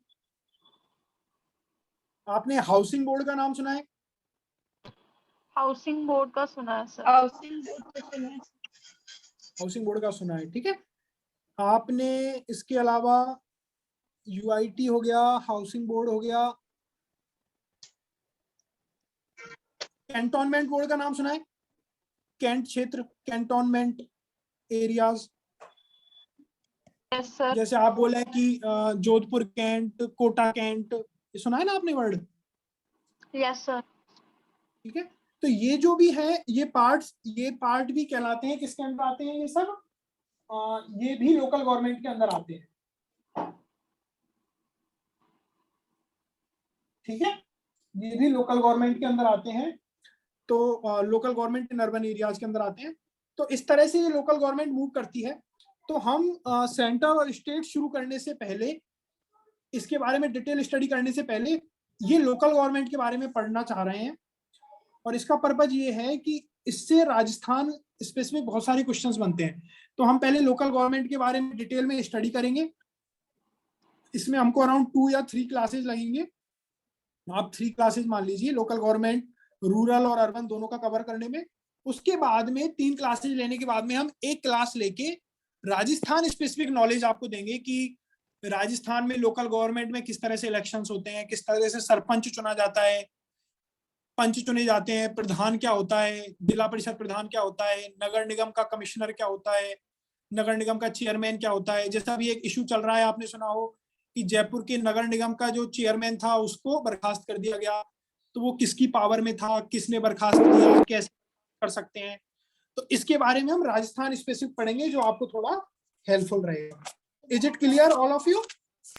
Sir nagar nigam Yes, is sir. Equals to municipal corporation हाँ, nagar nigam is equal to municipal corporation, बिल्कुल। And nagar parishad is equals to municipal council yes, nagar parishad is municipal council, and municipality is nagar palika. Municipality is nagar पालिका। ठीक है। अच्छा, इसमें आप क्या करें, आपके जो भी घर में सीनियर्स हों, आपके डैडी हों, या आपके जो भी इस तरह से भैया हों, बड़े भाई हों, जो भी सिस्टर हों, जो इस तरह की पॉलिटिकल चीजों में इन्वॉल्व हैं, तो उनसे एक बार ये डिस्कशन करें कि आपका जो गांव है उसमें सरपंच कौन है, उस सरपंच के चुनाव में कौन कौन भाग लेता है। ठीक है, सरपंच के चुनाव के लिए जब वोट देने जाते हैं तो और किस किस के वोट डाले जाते हैं। आप समझ रहे हैं मैं क्या बोल रहा हूँ आपको? ठीक है। Yes sir. आपके शहर में जब नगर पालिका या नगर परिषद के अध्यक्ष का चुनाव होता है तो वार्ड मेंबर्स चुने जाते हैं। उस वार्ड मेंबर के चुनाव में कौन कौन भाग लेता है, नगर पालिका का अध्यक्ष कौन चुनता है, तो आप उनसे डिस्कशन करें एक बार। ठीक है, फिर हम डिस्कशन करेंगे यहाँ पे, और उसमें आपको थोड़ा क्या माइंड में क्लैरिटी होगी। और जो गंगानगर जिले से स्टूडेंट्स हैं वो थोड़ा, आपके जिले में कितनी पंचायत समिति है ना, आपके जिले में जितनी भी पंचायत समिति हो, या आप जिस जिले में भी हैं, आपके जिले में जितनी पंचायत समिति हो उसके बारे में थोड़ा सा एक बार ब्रीफ रखें कि कितनी पंचायत समिति है, ताकि आपको थोड़ा सा राजस्थान स्पेसिफिक पढ़ने में हेल्प मिलेगी। ठीक है, आपके कोई और डाउट्स अभी? बोलिए। सर मैं काजल, मैं Yes. वार्ड मेंबर ही हूँ पदमपुर में, श्री गंगानगर डिस्ट्रिक्ट से। ग्रेट ग्रेट ग्रेट काजल, तो आपको ये लोकल गवर्नमेंट के बारे में काफी आइडिया होगा, और काजल सर हमें हेल्प भी एक्चुअली अभी करेगी। दिसंबर में इलेक्शंस हुए थे, then I won that elections. Great great Kajal, great. तो काजल से हम हेल्प लेंगे ग्राउंड रियलिटी समझने में, कि वार्ड मेंबर्स को, या आपके यहाँ पे नगर परिषद है, नगर पालिका या नगर निगम? काजल, नगर पालिका। नगर पालिका। कहाँ से हैं आप? सर पदमपुर है, श्री गंगानगर डिस्ट्रिक्ट में आता है। Okay okay okay. तो पदरपुर में नगर पालिका में ये वार्ड मेंबर हैं। तो नगर पालिका को फंक्शनिंग में किस किस तरह की दिक्कतें आती हैं, फंड्स की क्या प्रॉब्लम्स होती हैं, क्या क्या इनके कार्य क्षेत्र के अंतर्गत आता है, इनको संविधान के द्वारा कहाँ से ऑथराइजेशन मिलता है, सोर्स ऑफ ऑथराइजेशन क्या है, ये क्या काम कर सकते हैं, क्यों काम नहीं कर पाते हैं, किस लेवल पे प्रॉब्लम्स हैं, तो ये हम डिटेल में पढ़ेंगे। ये आपके प्री में भी काम आएगा, मेंस में भी काम आएगा, इवन ये आपको न्यूज़पेपर के आर्टिकल समझने में बहुत हेल्प करेगा। ठीक है, ग्रेट काजल, ग्रेट। आप हमें आगे की क्लासेज में हेल्प करें इसमें। तो आप लेकिन आज से शुरू करने से पहले थोड़ा सा ये जो पॉलिटी में मैंने आपको असाइनमेंट दी, एक तो सबसे पहले जिसके पास पॉलिटी की बुक नहीं है वो लक्ष्मीकांत 5th या 6th एडिशन जो भी ले सकें वो लेना। और इसमें 30th चैप्टर में आप एटलीस्ट ये 6-7 कमिटीज जरूर पढ़ के आना, और यदि आगे पढ़ सकें तो वो भी पढ़ना, कल हम इसके बारे में पढ़ेंगे। प्लस आपको जो मैंने ज्योग्राफी में असाइनमेंट्स दी हैं छोटी छोटी, उसको आप कंप्लीट करें और अभी से याद करने की कोशिश करें। ठीक है, काजल, अनु, करण, कोमल, प्रतीक्षा। या काजल? सर जैसे मैंने चैप्टर्स जैसे शुरू किए थे कल खुद पढ़ना, तो जैसे कल मैंने फर्स्ट चैप्टर है लाइक कॉन्स्टिट्यूएंट असेंबली रीड किया, तो जैसे उसके अगर क्वेश्चंस करने हो प्रैक्टिस, तो सर जैसे कहाँ से करें? जैसे चैप्टर वाइज क्वेश्चंस हो जाते हैं। कॉन्स्टिट्यूएंट असेंबली कौन सा चैप्टर है ये? सर जैसे उस पॉलिटी में ही है, एक second, Indian constitution and political system and governance में है ये। ओके मैम, काजल मैं आपको कहूँ थोड़ा सा आप होल्ड करें अभी। आपने जैसे ये चैप्टर ओके उठा लिया ना, तो आई डोंट सजेस्ट कि ये राइट वे है। आप स्टार्टिंग में कॉन्स्टिट्यूएंट असेंबली पढ़ेंगे तो थोड़ा सा आपको दिक्कत आएगी। आपने पहले पढ़ा हुआ है कॉन्स्टिट्यूशन? सर थोड़ा बहुत ही पढ़ा था एक्चुअली, तो पहले मैंने थोड़ा शुरू किया था, बीच में होल्ड कर दिया था, इसलिए कुछ चैप्टर्स मेरे पहले से किए हुए थे इसीलिए। नहीं तो काजल, अभी आप एक काम करें, मेरे साथ में पहले मूव करें पॉलिटी में, ठीक है? जिस ओके तरह ओके से मैं सर। आपको मूवमेंट करा रहा हूँ उस तरह से करें। मैं आपको क्वेश्चंस भी बताता रहूंगा कि ये क्वेश्चंस इससे हैं और ये, तो आप उसको होल्ड करें। कॉन्स्टिट्यूएंट असेंबली ना पढ़ें। आपने ओके एक्चुअली सर। थोड़ा सा ठीक है, आप अच्छी बात है कि खुद से पढ़ने की कोशिश कर रहे हैं, बट लेकिन गलत चैप्टर उठा लिया आपने। Okay sir. ठीक है, ओके हाँ ओके। जी। एनी और किसी के कोई और डाउट्स? एनीवन? ठीक है, तो आप ये कल असाइनमेंट करके रेडी रहें। हम कल ट्राई करेंगे और होप आप न्यूज़पेपर पढ़ रहे हैं, जैसे हमने उस दिन क्लास ली थी उसको थोड़ा यूटिलाइज करने की कोशिश कर रहे हैं। और भी कोई आपके डाउट्स हो तो आप पूछ सकते हैं क्लास में, और टेलीग्राम ग्रुप में आप जुड़े हैं ही हैं, वहां पे भी आप अपने डाउट्स रेज कर सकते हैं। और कोई भी क्वेश्चन हो आप डायरेक्टली भी मैसेज कर सकते हैं टेलीग्राम पे। ओके, किसी के कोई और डाउट्स? ठीक है, हम क्लास को यहीं होल्ड करते हैं, कल कंटिन्यू करेंगे। Okay sir. Okay okay, Okay, sir. Have a good day. Good day.